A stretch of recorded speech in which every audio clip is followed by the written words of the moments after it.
할렐루야, 영계 권지천 목사입니다. 오늘 아침에도 같이 말씀 묵상하도록 하겠습니다. 오늘 아침에는 마가복음 10장 51절 52절 말씀 보겠습니다.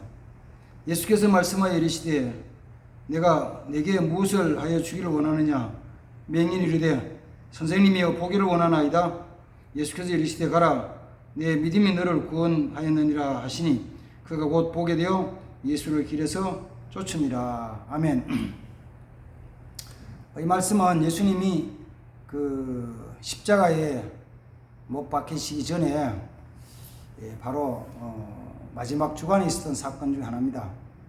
예수님이 예루살렘으로 가시기 전에 여리고로 가셨습니다. 여리고로 가신 이제 마지막 그 여행이죠.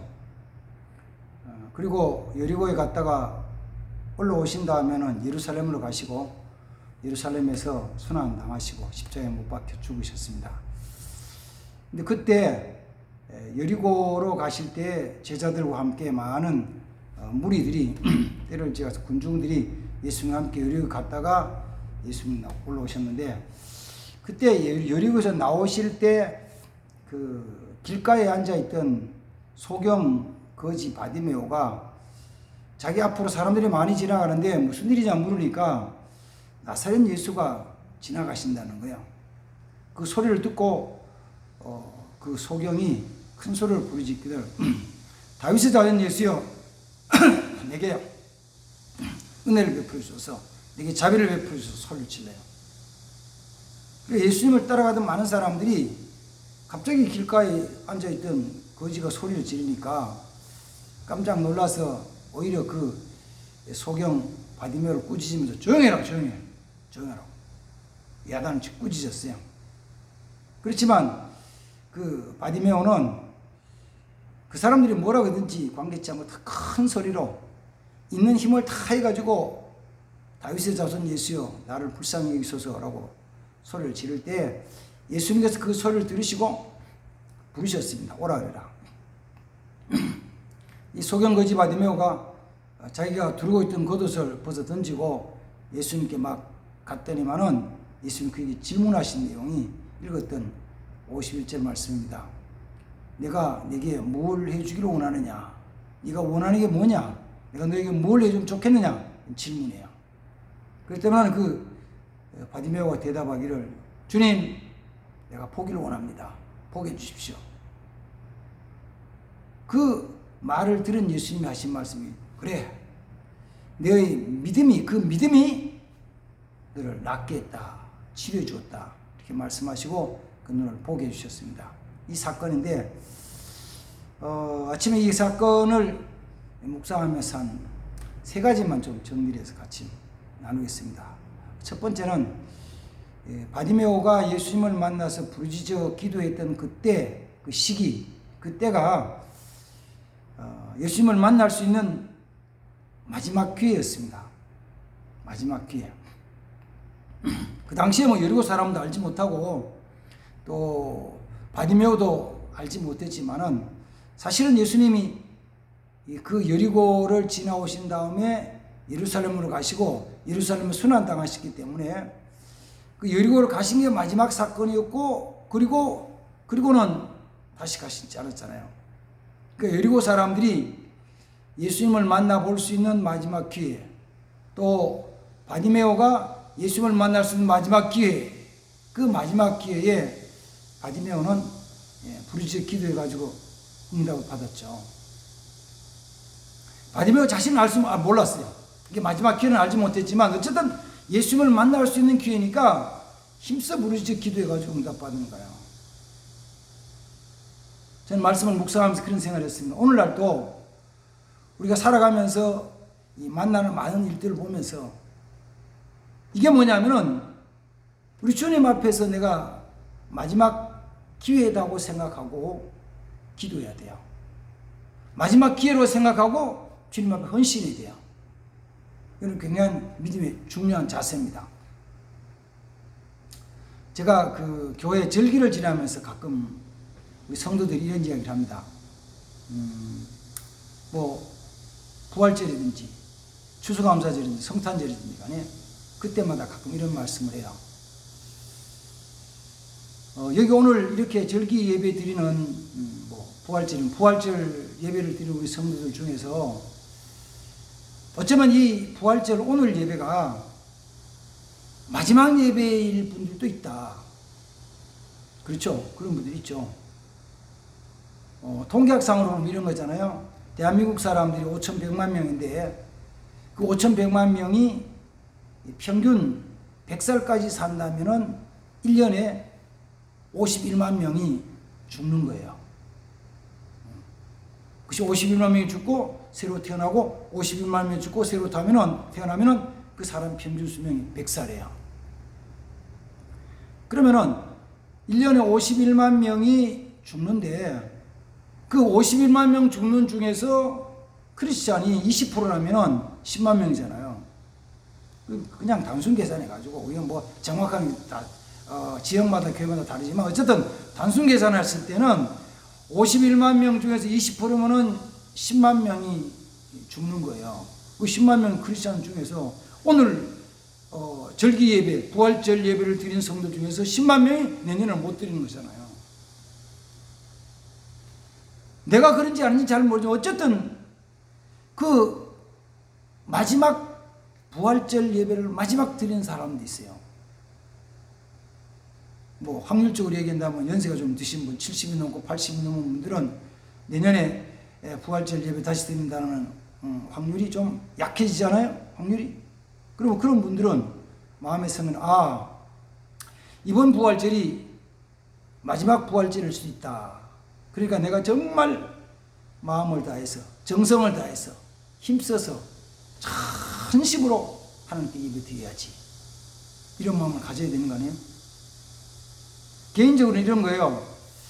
저희 그 장인 어른이 74세에 돌아가셨나 그런데 84세에 돌아가셨는데 그 80세가 넘은 이후로는 이런 거죠. 항상 장인어른 생신 때 제가 우리 처갓집에 가면서 이런 거죠. 금년에 우리 장인어른 생신이 마지막일 수 있다. 해마다 그런 생각을 하는 거예요. 해마다 그런 생각을. 그런데 그 해는, 그러니까 그 해 마지막 생신하고 그 다음에 돌아가실 때는 진짜 마지막 생신 식사 모임이었잖아요. 우리 신앙 안에서 보면 그런 거예요. 신앙 안에서는 내가 오늘 이번 주일 예배가 오늘 이번에 하는 이것이 마지막일 수도 있다. 마지막 기회일 수 있다. 마지막 기회. 그 마지막 기회는 어떻게 해야 돼요? 정말 힘써서 하나님 기뻐하시는 대로 순종하며 살아야죠. 또 부르짖어 기도하는 건 마찬가지입니다. 내가 오늘 하나님 앞에 기도하는 것이 어쩌면 마지막 기회일 수도 있다. 힘써서 기도하자. 힘써서 기도하자. 우리 기도할 때 기도하는 우리 성도들의 마음이 하나로 뭉쳐지고 하나 되어야죠. 줄여서 얘기하면은 가정에서 두 부부가 신앙생활을 하면서 하나님께 기도할 때 그 두 부부가 같이 기도하는 기도 제목들이 같아야 되잖아요. 비밀스럽게 나는 내대로고 당신은 당신대로 기도해. 이러면은 어쩌면은 같은 제목을 가지고 두 부부가 다른 방향으로 기도할 수도 있어요. 그러면은 잘못하면은 열심히 기도했는데 둘 중에 하나는 무조건 응답이 안 되는 거고, 잘못하면 하나님, 너 둘이 틀리니까 내가 양쪽 다 못 들어주겠다면 둘 다 응답 안 되는 경우도 생길 수 있어요. 그러니까 한 마음으로 같이 기도할 수 있도록 힘써야 됩니다. 기도 제목이요. 그래서 이제 예수님 두 번째 바디목에 묻기를 내가 네게 무엇을 하여주기를 원하느냐라고 주님이 질문을 하셨는데, 그 질문에 대한 답은 우리가 동일하게 항상 가지고 있어야 돼요. 이 기도의 제목. 정말 내 마음에 소망하고 이루어지기를 간절히 바라는 그 기도 제목들이 분명하게 있어야 돼요. 어쩌면 주님이 오늘 내가 기도할 때 주님이 너 뭘 주기 원하느냐라고 질문하실 수 있죠.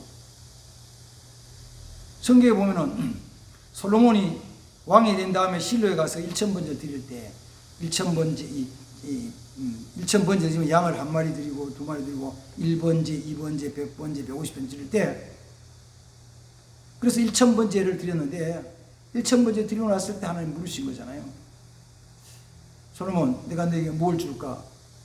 너는 구하라 말씀하셨잖아요. 우리 꼭 그렇다 해가지고 하나님이 솔로몬이 했던 것처럼 1000번째 다 드리고 났더니만은 물으신다. 이건 아니에요. 하나님 때로는 내게 100번 기도했을 때 응답해 줄 수 있고 50번 기도했을 때 응답해 줄 수 있고 10번 기도했을 때 응답해 줄 수 있고 아니면 오늘 내가 기도했을 때 하나님이 그래 내가 너에게 뭘 줄까? 구해라 이렇게 말씀하실 수도 있잖아요. 어쩌면 주님 앞에 나가 기도할 때 먼저 내 마음속에 하나님께 구하는 기도의 제목이 확실히 있어가지고 그 기도 제목을 주님 무조건 탁 대답할 수 있는 말할 수 있는 기도 제목을 가져야 됩니다. 조금 전에 말씀드린 그럴 때 두 부부는 같은 제목을 가져야 되고요. 또 교회 성도들은 같은 제목을 가져야 돼요. 목사님과 장로님과 권사님과 집사님들이 같은 제목을 가져야 돼요. 그래서 교회는 같은 제목을 가지고 기도하며 같은 방향으로 같이 나가야 돼요. 왜 그러냐면 하나님의 일을 할 수 있는 일 분야가 많거든요. 사실은 모든 분야가 다 하나님이 일할 수 있는 일이에요. 그런데 모든 분야를 다 할 수는 없잖아요. 뭐 큰 교회는 조금 여러 가지 일들을 할 수 있지만은 교회가 좀 규모가 작으면은 일은 한 가지밖에 못 하는 거예요. 많이 하면 두 가지밖에 못 하는 거예요. 그럴 때는 뭐냐면은 교인들이 다 같이 한 기도의 제목을 가지고 한 방향으로 같이 나가는 것이 필요해요. 목사님 이렇게 기도하고 장로님 저렇게 기도하고 권사님 다르게 기도하고 이러면 안 되죠. 그러면 힘이 분산되어 아무것도 못해요. 같이 내나갈 수 있도록 기도의 제목을 같이 맞춰 나가야 됩니다. 그리고 그걸 위해서는 하나님 우리 교회는 이렇게 해주십시오. 우리는 이렇게 하기를 원합니다. 이렇게 하기를 원합니다. 지역의 환경에 맞추어서 성도들의 모든 형편에 맞추어서 또 하나님께서 우리 주신 모든 것에 맞춰가지고 하나님 귀한 일을 위해서 같이 한 마음으로 기도할 수 있는 자 되어야 됩니다. 오늘 또 한 가지 세 번째 또 한 가지는 뭐냐 그러면 오늘은 예수님께서 바디메오에게 질문을 하셨죠. 너는 내가 네게 무엇을 해주기를 원하느냐라고 물었어요. 그럴 때 영어로는 What do you want you? What do you want me to do for you? 내가 너를 위해서 뭘 하기를 원하냐? 내가 너를 위해서 뭘 하기를 원하느냐라고 주님이 질문하신 거예요. 오늘 그 질문을 좀 반대쪽에서 좀 해보려고 합니다. 뭐냐면은 내가 주님 앞에 이렇게 기도를 하는 거죠. 하나님, 주님은 내가 주님을 위해서 뭘 하기를 원하십니까? 주님이 질문한 거 반대쪽이 내가 질문하는 거예요. 주님은 내가 지금 이 형편 속에서 이 상황 속에서 주님은 내가 뭘 하기를 원하십니까? 어떤 일 하기를 원하십니까? 내가 원하는 게 아니고 내가 계획 세우는 게 아니잖아요. 내가 계획을 세워서 주의를 할 수도 있어요. 우리가 계획을 세워 주의를 할 수도 있습니다. 그래요. 있습니다. 그러나 더 중요한 건 내가 계획 세우고 내가 하는 것보다 더 중요한 것은 주님은 뭘 원하시는가? 주님은 뭘 기뻐하시는가? 다 기뻐하는데 우리는 때로는 이런 거잖아요. 나는 최선을 선택해야 되는 최선이 아니고 차선을 선택해서 한다. 차선도 괜찮죠. 두 번째도 괜찮아요. 그러나 주님은 두 번째 주님이 기뻐하시기를 원하시냐? 그건 아니잖아요. 주님은 뭐요? 주님은 최고 기뻐하시는, 주님은 정말 최고로 기뻐하시는 그 일을 이루시기를 원하시지 두 번째, 세 번째로 원하시는 거 아니에요. 그건 아니에요. 일이 많이 있습니다. 많이 있어요. 그래, 아유, 주님, 대충 제가 할 테니까 내가 뭐 다른 거 안 하고요. 주님 기뻐하시면 하겠습니다. 내가 예배는 드리지만 다른 건 그냥 이렇게 살겠습니다. 예배 드리잖아요. 내가 예수 믿잖아요. 그럼 됐잖아요. 그 나머지는 적당하겠습니다. 이게 아니고 주님은 항상 우리에게 원하신 최고의 것이 있습니다. 그 최고의 것을 찾아서 나가야 되는데 그건 내가 주님께 묻고 주님이 내게 대답해 주셨을 때 그 대답하신 말씀을 내가 마음속에 간직하고 그래 그렇게 살아가리라. 이게 내 능력의 부족함을 느끼고 내 어떤 가진 환경과 여건 속에서는 맞지 않는 것처럼 보일지라도 내가 이 말씀대로 순종해가지고 하나님 거룩한 일이 일어나갈 것이다. 그래서 주님 원하시면 뭐도 드리냐면 내 시간도 드리는 거죠. 주님 원하신다면 내 물질도 드리는 거죠. 주님 원하신다면 내 재능도 드리는 거죠. 더 나아가서 주님 원하신다면 내 생명도 주님께 드리는 것이죠. 그렇게 해서 주님이 가장 기뻐하시는, 주님이 정말 원하시는 일, 주님은 각자에게 원하시는 것이 다를 수 있습니다. 똑같지 않습니다. 똑같지 않아요.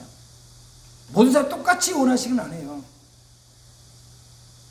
그러니까 마지막 때 삶을 얘기한다면 어떤 사람에게는 순교의 피를 흘리는 것을 원하실 수 있고, 어떤 사람에게는 순교의 피가 아니라 산 순교자로서 고난과 역경 가운데서 마지막 환난 때에 산 순교자로서 살아가기를 원하시는 것도 있거든요.